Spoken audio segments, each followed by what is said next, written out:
তিনি আলোচনায় এক জার্সির জন্য রাজপথ থেকে শুরু করে গুরুত্বপূর্ণ সব জায়গায় ঢাকা বিশ্ববিদ্যালয়ের যে ইংলিশ বিভাগে তিনি পড়েন সেই বিভাগের জন্য বানানো বিশেষ জার্সি পরেই সবখানে উপস্থিত থাকতেন তিনি। মানিক মিয়া অ্যাভিনিউতে আত্মপ্রকাশ অনুষ্ঠানেও সেই জার্সি গায়ে হাজির হাসনাত। তবে হাসনাতের এই জার্সির পেছনের গল্প অনেকটা সংগ্রামী।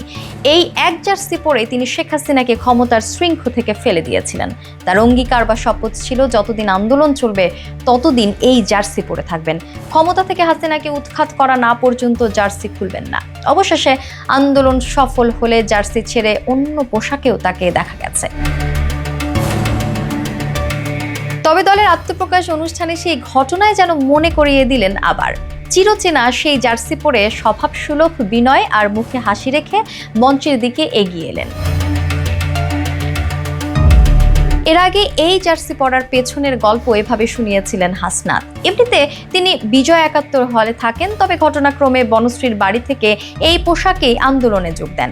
সেদিনই ছাত্রলীগের অতর্কিত হামলা এবং তাকে খুব নির্মমভাবে পেটানো হয়।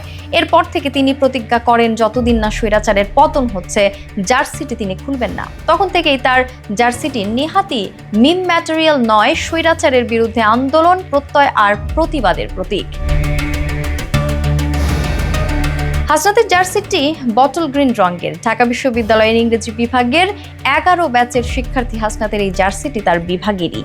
এই এক জার্সি পরেই রাজপথ থেকে বঙ্গভবনের পথ পাড়ি দিয়েছেন তিনি। এবার নতুন রাজনৈতিক দল গড়ার দিনেও ইতিহাসের সঙ্গে তার সেই জার্সি।